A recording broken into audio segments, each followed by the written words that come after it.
Bueno, buenas tardes. Hoy voy a presentar el tema de osteonecrosis de la cabeza femoral y sus opciones terapéuticas. En primer lugar, tenemos que saber la definición, ¿sí? Sabemos que la osteonecrosis es una afección ósea, ¿sí? Que lo que pasa es la interrupción de la circulación y el deterioro de la función celular. ¿Qué va a causar esto? Va a causar el infarto óseo, la muerte de osteocitos y la degeneración celular. Afecta entre 100.000 personas, afecta a 3 cada 100.000 personas, perdón. La edad media es de 30 a 50 años aproximadamente, afecta más a los hombres que a las mujeres, representa un 10% de todos los reemplazos totales de cadera, es la articulación más afectada y después lo sigue la rodilla, el hombro, la muñeca y el tobillo, y en muchas ocasiones se pueden dar multifocal. Si nos enfocamos a lo que es la etiología, pueden ser tanto directas como indirectas, ¿sí? En cuanto a las directas, se va a producir una interrupción de lo que es la circulación ósea, y esto va a causar un daño tanto a los osteocitos como a las células mesenquimatosas. Y entre estas pueden estar el traumatismo, la luxación, hemoglobinopatías, anemia falciforme, talasemia, quimioterapia, radiación y el disbarismo. Pero si nos vamos a las indirectas, vamos a ver que es por una variedad de mecanismos fisiopatológicos, y como causas tenemos a la ingesta de corticosteroides, 2 gramos día, ¿sí? En el caso de que teniendo en relación con lo que es la prednisolona, el abuso de alcohol serían 300 gramos diarios, tabaquismo, el lupus, fallo renal, desórdenes mieloproliferativos, anormalidades en la coagulación, embarazo y factores genéticos. Como objetivo principal, y esto es muy importante, es una de las partes más importantes de esta clase, tener en cuenta y que nos quede grabado que lo más importante en cuanto a la osteonecrosis es el diagnóstico precoz, ¿sí? Y luego la preservación articular. Y para tener un buen plan de tratamiento, la llave, ¿sí?, del éxito es una adecuada evaluación clínica, una evaluación radiográfica, evaluación intraquirúrgica, que a veces, no en todos los ámbitos se puede realizar, porque eso es dependiendo de lo que yo encuentro dentro de quirófano, es decir, con el paciente ahí enfrente mío, el tratamiento que le voy a dar, y no es muy viable en muchos ámbitos. Y una vez que yo tengo eso, entender los factores de riesgo. Es muy importante, como lo voy a decir después también, saber la etiología de la osteonecrosis. En cuanto a las manifestaciones clínicas, tenemos que saber que muchos de estos pacientes, de un 10 a 15%, van a venir y no van a tener síntomas específicos, ¿sí? Que el dolor que van a presentar va a ser en aumento, y tenemos que tener muy en cuenta los diagnósticos diferenciales, porque pueden presentar dolor en otros lugares, dolores lumbares que nosotros nos llamen la atención y que veamos otras causas y no sean estas, ¿sí? Entonces, conocer al paciente, importantísimo. Tenemos que saber la edad, el nivel de actividad, ¿sí?, y el estado de salud general del paciente, porque a partir de eso vamos a individualizar el tratamiento. Nosotros, frente a una misma imagen radiológica, tenemos a 2 pacientes, por ejemplo, un paciente de 30 años, joven, con un nivel de actividad muy grande, ¿sí?, alta demanda funcional. Y después tenemos un paciente también con la misma imagen radiográfica, pero es un paciente de 70 años, bajo nivel de demanda funcional. No le vamos a dar el mismo tratamiento, ¿sí?, va a ser distinto. Entonces es muy importante saber, y además la etiología, porque, como ahora después voy a nombrar, puede ser que la etiología, es decir, la causa de la osteonecrosis, tenga un aumento en la morbimortalidad en cuanto al tratamiento que yo le vaya a hacer, ¿sí? Porque muchas veces sometemos al paciente a múltiples cirugías, y esto no hay que evaluar, es decir, el riesgo con el beneficio, ¿sí? Entonces, consideramos siempre la bilateralidad, que se presenta en el 80% de todos los casos, ¿sí? Afección de otras articulaciones, el 10% va a haber afectado otra articulación, y la etiología. En este artículo lo que muestra es que todos esos pacientes que tienen además de la osteonecrosis, la causa principal, es decir, la etiología, es el virus del VIH, tienen un riesgo mayor de complicación, ¿sí? Un riesgo mayor del 57%, ¿sí? Y la osteonecrosis es la primer causa de reemplazo total de cadera, de un 0,08 a un 1,33. En cuanto a estas complicaciones, la principal son las infecciones, con un 18,7%, ¿sí? Y después, en el caso de que se hagan revisiones, este riesgo de infección se va a elevar a casi 37%, y si este paciente se le suma que tiene un abuso de drogas endovenosas, se aumenta a un 40%, ¿sí? Después, diagnóstico. Además de lo clínico, hacemos diagnósticos por imágenes. Lo más accesible, lo más barato, de menor costo, va a ser una radiografía. Le vamos a pedir una radiografía de frente y una radiografía de perfil, ¿sí? En donde vamos a ver, como no, ¿sí? En el caso de los primeros estadios, imágenes, ya sea con colapso o sin colapso, que después vamos a ver bien, y otros estudios más complejos, más costosos, pero que van a tener mayor sensibilidad y mayor especificidad, va a ser la resonancia, ¿sí? Entonces, el gold estándar es la resonancia magnética, con un 100% de sensibilidad. Antes se creía que la gammagrafía era un buen estudio para estos tipos de casos, pero tiene una sensibilidad mucho más baja, de un 65%, y a veces omite el 20% de todos los casos. Después, en el caso de la tomografía, también se puede realizar para descartar el colapso, pero bueno, hay que hacer un costo-beneficio de irradiar o no al paciente y someterlo a realizar este estudio, ya habiendo tenido una radiografía y una resonancia. Bueno, acá tenemos el caso, unas imágenes de un paciente de 50 años, que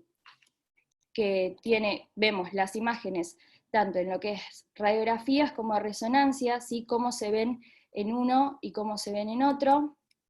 Este es otro caso. Y pasamos a las clasificaciones. En cuanto a las clasificaciones, vamos a ver que hay varias clasificaciones, en todas más o menos son muy similares, algunas agregan otros estadios. Las que nosotros más conocemos es la de Ficat y Arlet, que vamos a dividirla en 4, pero en conceptos más generales siempre lo vamos a dividir en 2. La primera y la segunda son estadios más leves, y después 3 y 4 son estadios más graves, ¿sí? Ya teniendo en el estadio 4 una afectación acetabular. En el caso de esta clasificación, que es la de Pensilvania, también agrega lo que es en las imágenes por resonancia, ¿sí? Con lesiones que se van agravando, y ya a nivel del quinto, ¿sí? En estadio 5 es donde hay afectaciones acetabular. Después tenemos la clasificación de ARCO, que después le voy a nombrar porque sufrió una modificación el año pasado. Y por último, la de la Asociación Ortopédica Japonesa, que es más acotada, pero no se usa, no tiene mucho uso. El año pasado sufrió una modificación esta clasificación de ARCO, que lo que hicieron en realidad fue, en base a las clasificaciones que nombré antes, ver los factores que tenían en común y las características más importantes, y ahí hacer una clasificación, ¿sí? En donde le sacaron el estadio 0, ¿sí? Que en esta tenía el estadio 0, ahora ya no lo tiene más, en donde vemos una radiografía normal, ¿sí? Pero si le hacemos una resonancia, ahí vamos a ver pequeñas lesiones. En el estadio 2 no vamos a ver el signo de la luna creciente o crescent sign. En radiografía, ahí ya vamos a empezar a ver lesiones, ¿sí?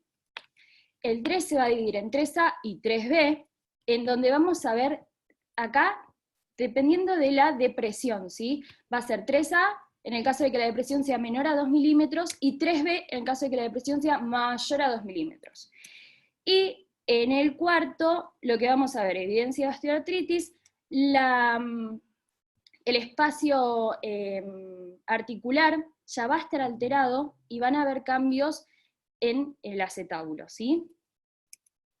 Acá vamos a ver que, bueno, no la podemos clasificar porque no tenemos la visión en lo que es el acetábulo, ¿sí? Pero sí vemos que hay una gran depresión, un gran colapso, está muy afectada, por lo menos una ARLED 3 es. Más allá de las clasificaciones que nombré, tenemos que saber y siempre y no encerrarnos en una clasificación, porque todas las clasificaciones tienen sus pros y sus contras, ¿sí? Sus debilidades y sus fortalezas. Lo que sí debemos saber y tener en cuenta, y es lo que nos tiene que quedar, son estos 4 conceptos. El colapso, ¿sí? El segmento necrótico, que es el tamaño de la lesión, la depresión y la afectación acetabular, ¿sí? Más allá de saber cualquier clasificación, esto es lo que tenemos que saber nosotros.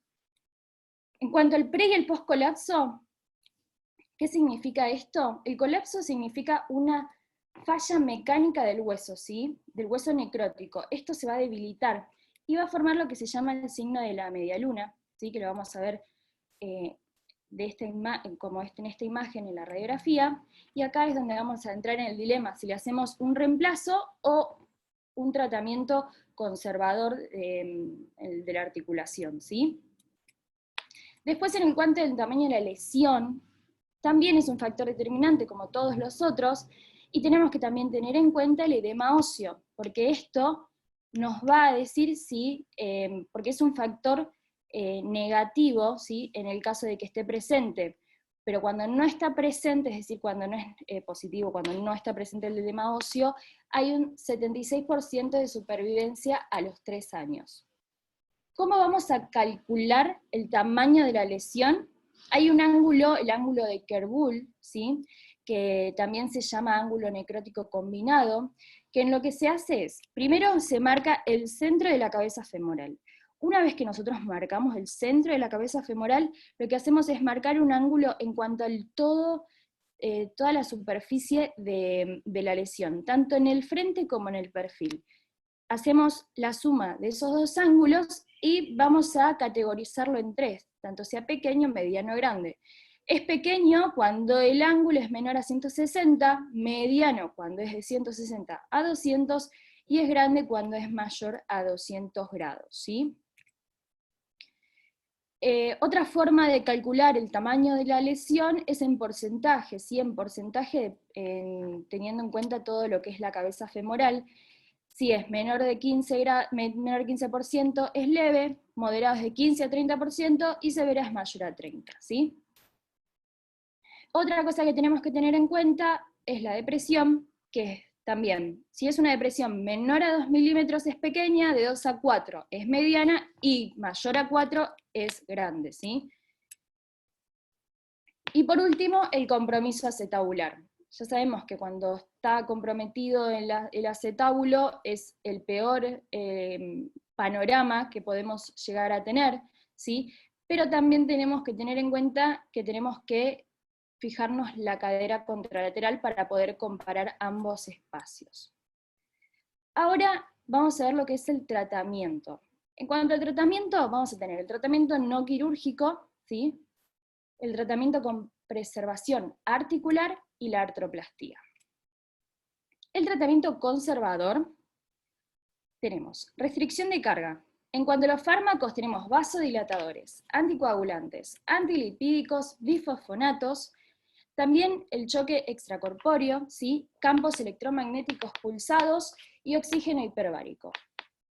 Todo lo que les nombré no está totalmente comprobado que al ponerlo en práctica o a prueba en un paciente tenga, que sea beneficioso para el mismo, ¿sí? Porque hay muchos estudios, nos vamos a encontrar si nosotros nos ponemos a buscar en la bibliografía, hay muchos estudios, pero la mayoría tienen muy bajo nivel de evidencia, tienen un follow-up muy, muy escueto, y los pacientes en los que se pusieron en pruebas fueron un campo muy pequeño, entonces no hay muchas pruebas en cuanto a todo esto, ¿sí?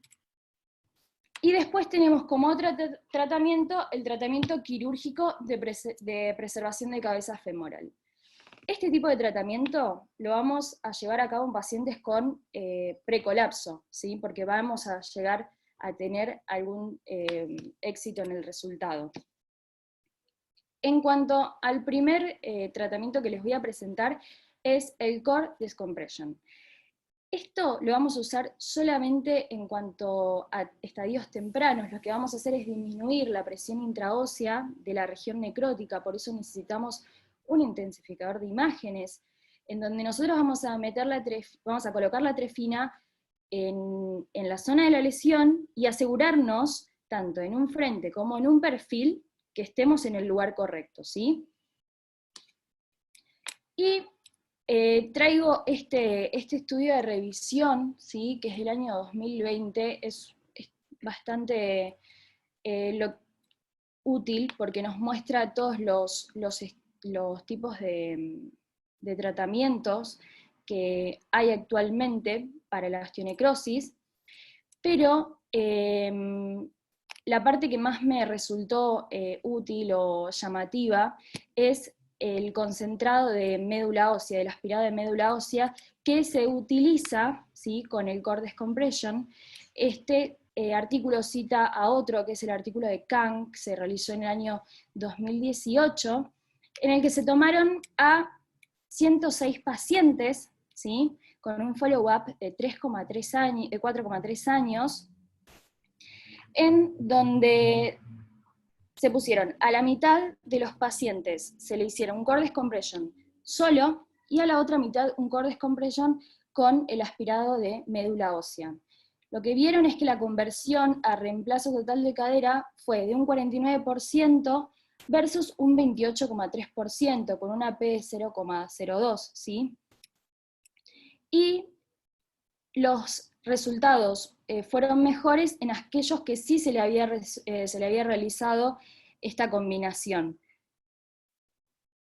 Otro dato que me pareció interesante es que, bueno, también las ventajas y las desventajas de esta técnica es que es muy fácil en cuanto para realizarlo, ¿sí? Es de gran acceso, que tiene un potencial para la diferenciación celular muy bueno. No es osteoconductora, pero sí lo podemos utilizar con otros materiales, ¿sí?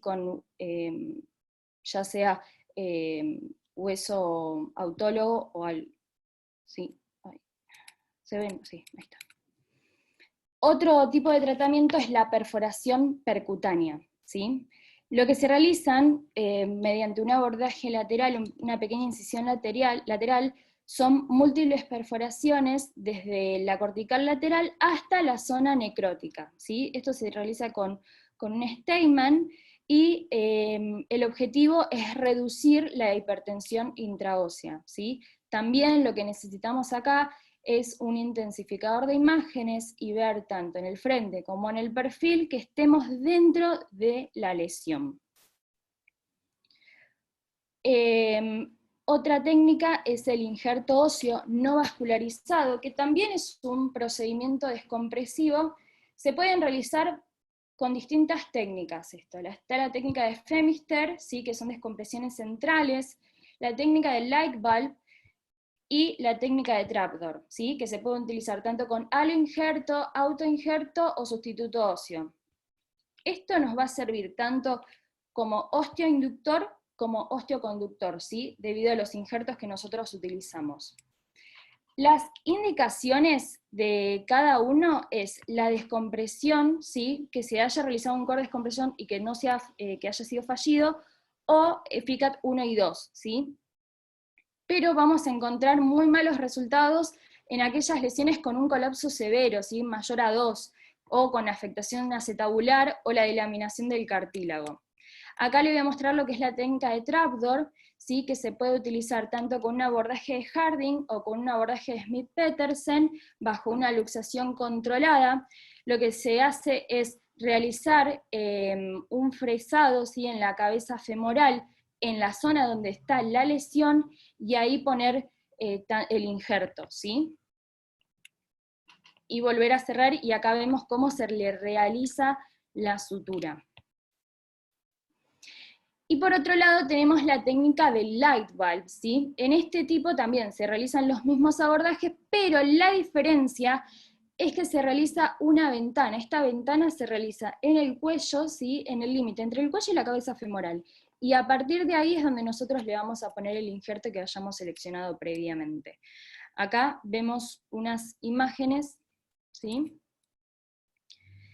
Otra opción es el injerto óseo vascularizado. El injerto óseo vascularizado lo que nos va a aportar, ¿sí? Es un soporte estructural viable y nos evita el colapso subcondral, ¿sí?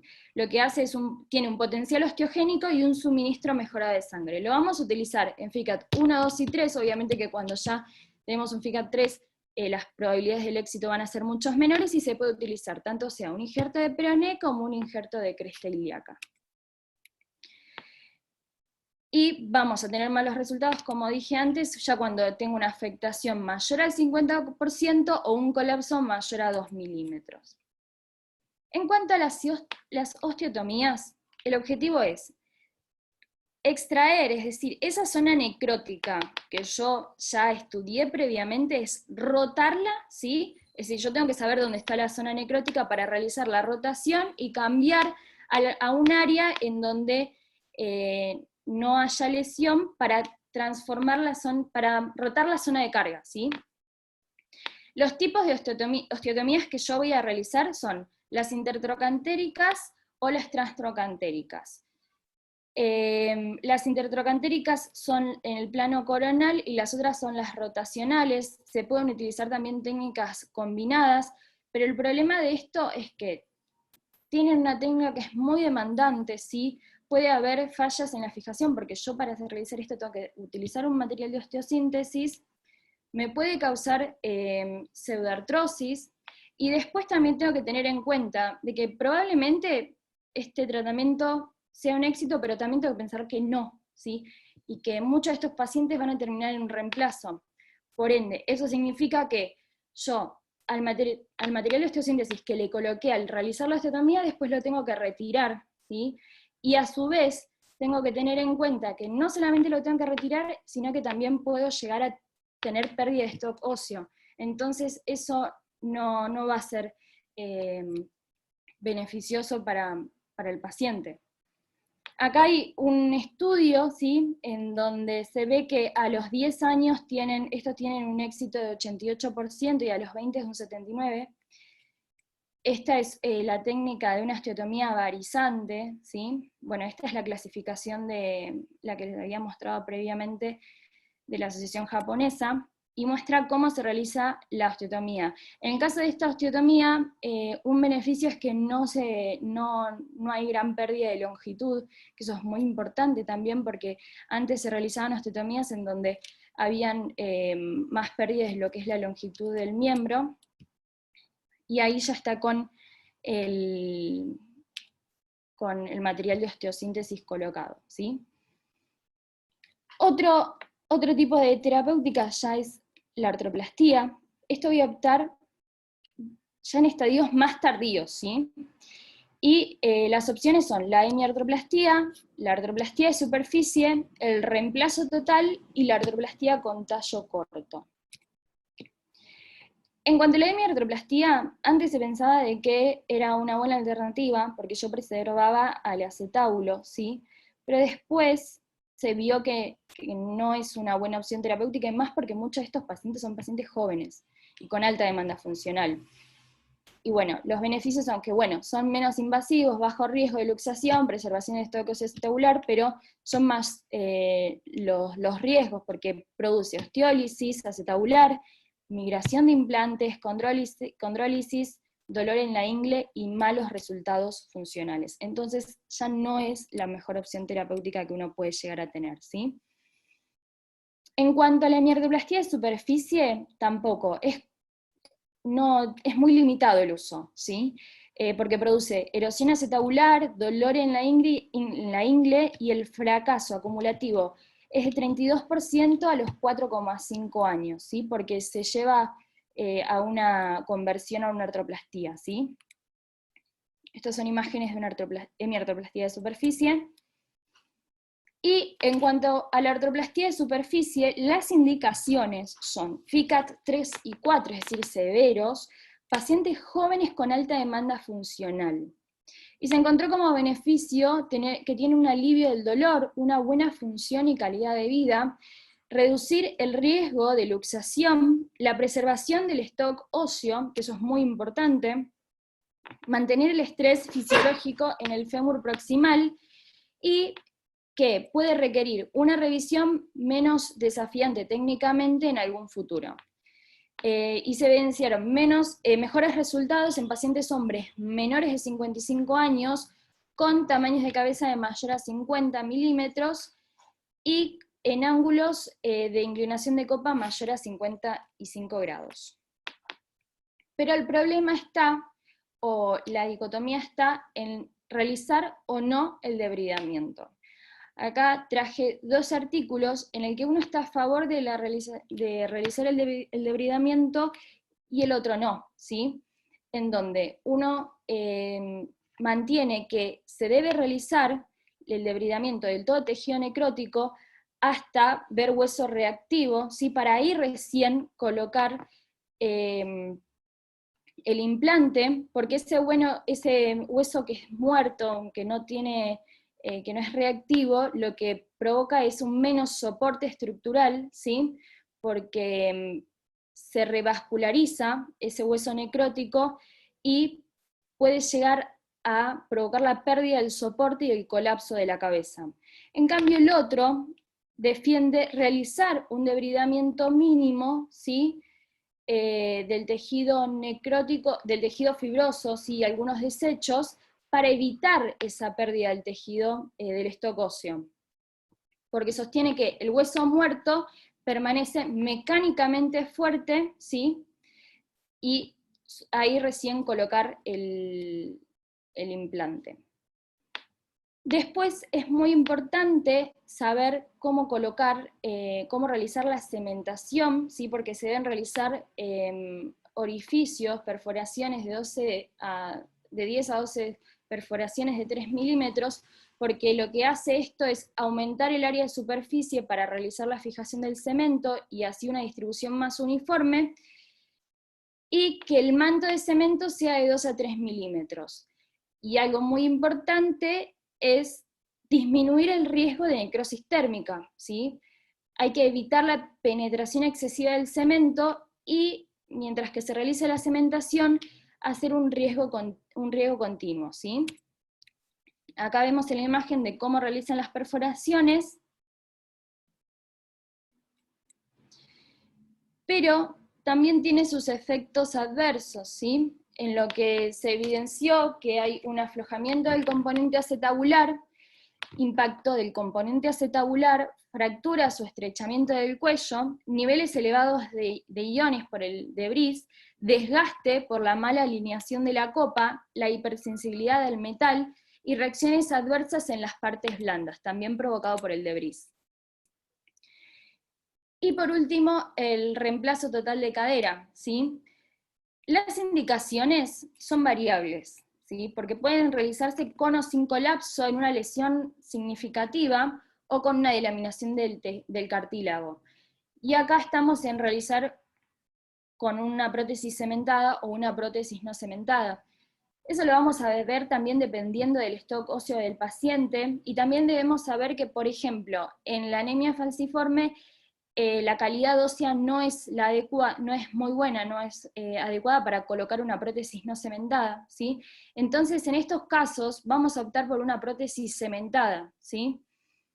Y obviamente que en pacientes más jóvenes o pacientes con mejor stock óseo, vamos a optar por una prótesis no cementada, ¿sí? Y después estamos en colocar con polietilenos de alto entrecruzamiento o cerámica, ¿sí? Y más en pacientes jóvenes. Como había dicho antes, también en el caso, este sería el reemplazo total de cadera, es importante saber la etiología, porque tenemos mayor tasa de revisión en aquellos pacientes con enfermedades de células falciformes y pacientes con antecedentes de trasplante renal, ¿sí? Y en el caso de lo que son reemplazos total de cadera, pero con tallos cortos, lo que se busca es la preservación del stock óseo proximal, ¿sí?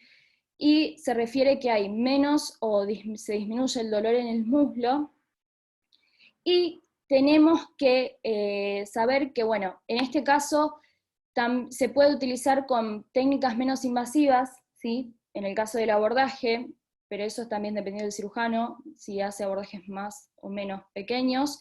Y también en cuanto al diseño, la fijación, tanto sea metafisaria o diafisaria, por eso es muy importante saber la dimensión o la cantidad, el porcentaje de lesión de esta osteonecrosis para ver qué tipo de fijación le colocamos. Bueno, y eso es todo. Muchas gracias.